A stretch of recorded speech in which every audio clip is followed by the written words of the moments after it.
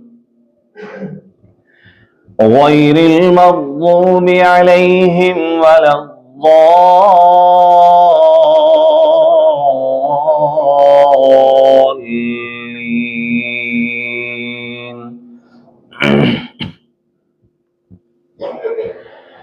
يا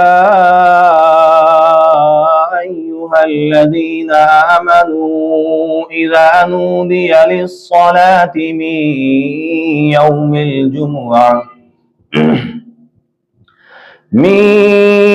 الجمعة فاسعوا إلى ذكر الله وذروا البيع ذلكم خير لكم إن كنتم تعلمون. فإذا قضيت الصلاة فانتشروا في الأرض وابتغوا من فضل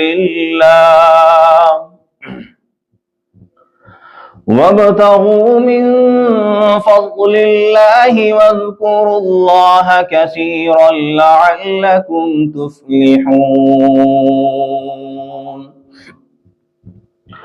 وإذا رأوا تجارة أو لهوا انفضوا إليها وتركوك قائما قل ما عند الله خير من اللهو ومن التجارة والله خير الرازقين.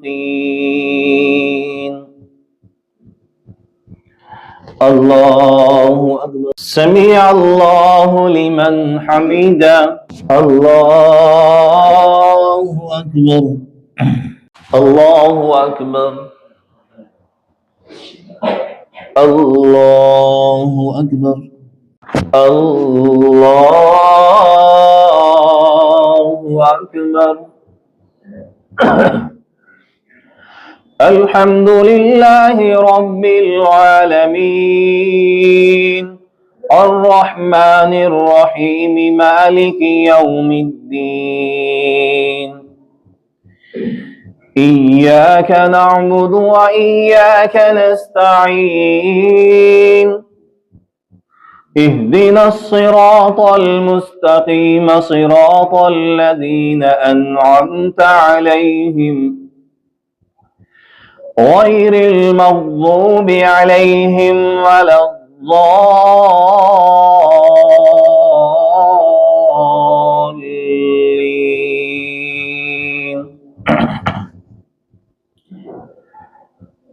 يا أيها الذين آمنوا لا تلهكم أموالكم ولا أولادكم عن ذكر الله ومن يفعل ذلك فأولئك هم الخاسرون.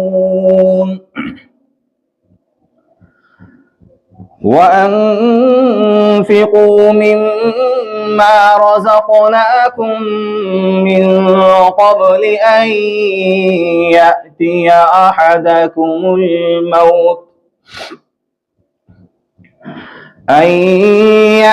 أحدكم الموت فيقول رب لولا أخرتني إلى أجل قريب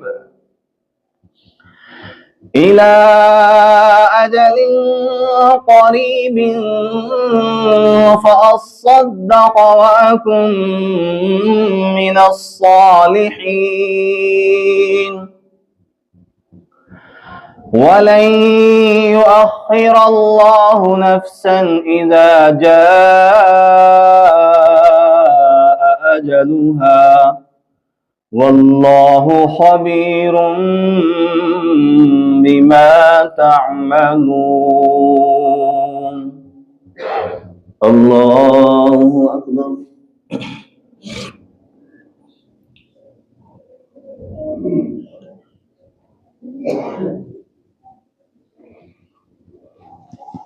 سمع الله لمن حمده. الله أكبر. الله أكبر.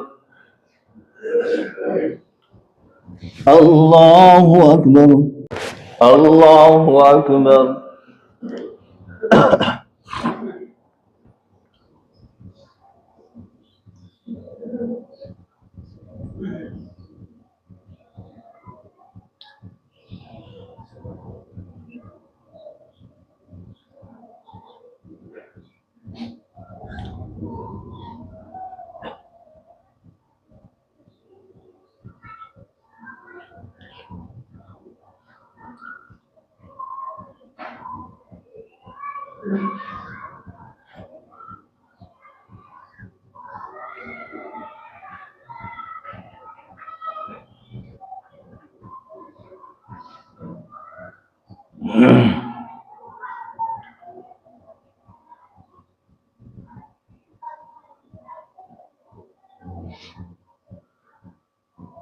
السلام علیکم ورحمۃ اللہ. السلام علیکم ورحمۃ اللہ.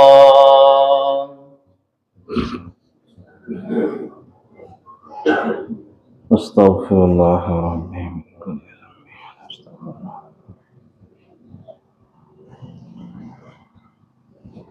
بھائی کچھ صاحب دعا کے لیے کہہ رہے تھے کہ گھر میں پریشانی ہے، تنگی ہے. کچھ صاحب بیماری کے لیے کہہ رہے تھے. سب کے لیے دعا کریں، اللہ رب العزت سب کی بیماریوں کو، پریشانیوں کو ختم فرمائے. اللہم صلی علی محمد وعلی آل محمد كما صليت على إبراهيم وعلى آل إبراهيم إنك حميد مجيد. اللهم بارك على محمد وعلى آل محمد كما باركت على إبراهيم وعلى آل إبراهيم إنك حميد مجيد. ربنا آتنا في الدنيا حسنة وفي الآخرة حسنة وقنا عذاب النار. رب اجعلني مقيم الصلاة ومن ذريتي ربنا وتقبل دعاء. لا إله إلا أنت سبحانك إني كنت من الظالمين. الف لام میم اللہ لا الہ الا هو الحي القيوم وأتوب إليه. استغفر الله الذي لا إله إلا هو الحي القيوم وأتوب إليه. رب اجعلني مقيم الصلاة ومن ذريتي ربنا وتقبل دعاء. رب ارحمهما كما ربياني صغيرا. رب ارحمهما كما ربياني صغيرا. رب ارحمهما كما ربياني صغيرا. اللہ ہم گنہگار ہیں، خطاوار ہیں، شیعہ کار ہیں. یا اللہ رات دن گناہ کرتے رہتے ہیں. یا اللہ ساری زندگی غفلت میں گزار دی اور گزر رہی ہے. یا اللہ تو ہر لمحے سے واقف ہے. اللہ رات دن گناہ ہی گناہ ہیں، بس تاریکی ہی تاریکی ہے، اندھیرا ہی اندھیرا ہے. یا اللہ اس زندگی کو نور سے منور فرما. اللہ گناہوں کو ختم فرما. یا اللہ تمام خطاؤں کو درگزر فرما. اللہ تو انتظار میں رہتا ہے کہ میرا بندہ کب پلٹ کر آئے. اللہ ہم آ گئے ہیں، اللہ ہماری خطاؤں کو معاف فرما. اللہ گناہوں کو درگزر فرما. اللہ ہم تیرے لیے سب کچھ چھوڑ کر آ گئے ہیں، بس تجھے ہی راضی کرنا چاہتے ہیں. اللہ بس تو راضی ہو جا. اللہ بس تو راضی ہو جا. اللہ ہماری لغزشوں کو، خطاؤں کو، گناہوں کو اللہ اپنے فضل سے معاف فرما. اللہ درگزر فرما. اللہ صراط مستقیم پر چلنے والا بنا. یا اللہ ہماری نمازوں میں وہ خشوع و خضوع پیدا فرما. اے اللہ جو تجھے پسند آ جائے. اللہ جو تیرے حبیب کو پسند ہو. یا اللہ تیرے حبیب والی، تیرے صحابہ والی نمازیں عطا فرما. اللہ وہ کیسی نمازیں تھی کہ تیر لگے ہوئے ہیں، نماز میں ذرہ برابر بھی فرق نہیں ہے، اور ایک ہماری نمازیں ہیں. یا اللہ بس تو ہی جانتا ہے. اللہ تو خشوع فرما. اللہ ہماری نمازوں کو بھی یا اللہ خشوع و خضوع کے ساتھ یا اللہ مضبوط فرما. اللہ جو تجھے پسند آ جائے ایسی فرما. اے اللہ ہماری عبادتوں میں لذت پیدا فرما. اللہ دل جمعی پیدا فرما. اللہ سکون پیدا فرما. اے اللہ ہماری اولادوں کو نیک صالح بنا. اللہ جو بھائی پریشان حال ہیں، یا اللہ کہیں صاحب نے آ کر کہا ہے دعا کے لیے، یا اللہ وہ کس طرح کی امید لگائے بیٹھے ہیں. اللہ ہم تو گنہگار ہیں، یا اللہ بس آپ ہی سب کچھ کرنے والے ہیں. اللہ آپ ان کی خطاؤں کو درگزر فرما دیجئے. اللہ ان کے گھر کے اندر ہے اللہ چین سکون عطا فرما دیجئے. اللہ خیر و برکت عطا فرما دیجئے. یا اللہ حلال روزی کے اسباب پیدا فرما دیجئے. اللہ حلال روزی کے اسباب پیدا فرما. اللہ حلال روزی بہت اہم چیز ہے. یا اللہ اس کے اسباب پیدا فرما. اللہ برکتوں والی روزی عطا فرما. اللہ حرام روزی سے ہم سب کی حفاظت فرما. یا اللہ میری بھی حفاظت فرما. اللہ حرام روزی سے ہم سب کی حفاظت فرما. یا اللہ جو غلطی جان بوجھ کر یا انجانے میں دن کے اجالے میں رات کے اندھیرے میں ہم سے ہوئی ہے اللہ ہم معافی چاہتے ہیں، یا اللہ تو معاف کر دیجئے نا۔ اللہ تیرے معاف کرنے سے کچھ بھی فرق پڑنے والا نہیں ہے، یا اللہ تو غفور الرحیم ہے، اللہ تو کریم ہے، اللہ تو رحیم ہے، اللہ تو معافی کو پسند فرماتا ہے۔ اللہ ہم معافی مانگ رہے ہیں، یا اللہ تو بادشاہ ہے، یا اللہ تیرے در کے علاوہ ہم کہیں اور نہیں جا سکتے، ایک یہی در ایسا ہے جس در سے ہم خالی نہیں جا سکتے، یا اللہ بس ہمیں معاف فرما دیجئے، یا اللہ ہمیں معاف فرما دیجئے۔ اللہ جو مسلمان بھائی پریشان حال ہیں سب کی پریشانی کو ختم فرما، اللہ سب کی پریشانیوں کو ختم فرما، یا اللہ جو مقروض ہیں قرض میں ڈوبے ہوئے ہیں یا اللہ قرضوں کی ادائیگی کے اسباب پیدا فرما، اللہ قرضوں کی ادائیگی کے اسباب پیدا فرما، یا اللہ ہم سب کی نمازوں میں غفلت ہے، سستی ہے، یا اللہ نمازوں کے اندر خشوع و خضوع پیدا فرما، اللہ تیرے راستے پر چلنے والا بنا، تیری ایک حبیب کی ایک سنت کو زندہ کرنے والا بنا، یا اللہ سوڈان کے اندر مسلمانوں کے اوپر ہے اللہ اس قدر ظلم و تشدد ہو رہا ہے اللہ دیکھا بھی نہیں جاتا، یا اللہ بس تو ہی رحم کرنے والا ہے، تیرے ہی کرنے سے کچھ ہوگا، یا اللہ ہم دعا کے علاوہ کچھ بھی کر نہیں سکتے، یا اللہ بس تجھ سے امید لگائے بیٹھے ہیں، یا اللہ ان مسلمانوں کے اوپر اللہ رحم فرما، یا اللہ وہ سوڈان کے لوگ وہی ہیں جن میں سے بلال حبشی بھی یا اللہ تیرے حبیب بندے پیدا ہوئے ہیں، یا اللہ بس ان مسلمانوں کے اوپر رحم فرما، سوڈان کے مسلمانوں کے اوپر، فلسطین کے مسلمانوں کے اوپر اللہ ظلم و تشدد ہو رہا ہے اللہ تو رحم فرما، اللہ کرم فرما، اللہ فضل فرما، اللہ ہماری اس مختصر سی دعا کو اپنے حبیب کے صدقے طفیل میں قبول و منظور فرما، اللہ جو مانگنے سے رہ گیا وہ بھی عطا فرما، اللہ جو ہمارے لیے بہتر ہو وہ عطا فرما، یا اللہ اس دعا کو اپنے فضل سے قبول و منظور فرما۔ ربنا تقبل منا انك انت السميع العليم وتب علينا انك انت التواب الرحيم، وصلى الله تعالى على رسول النبي الكريم اجمعين برحمتك يا ارحم الراحمين۔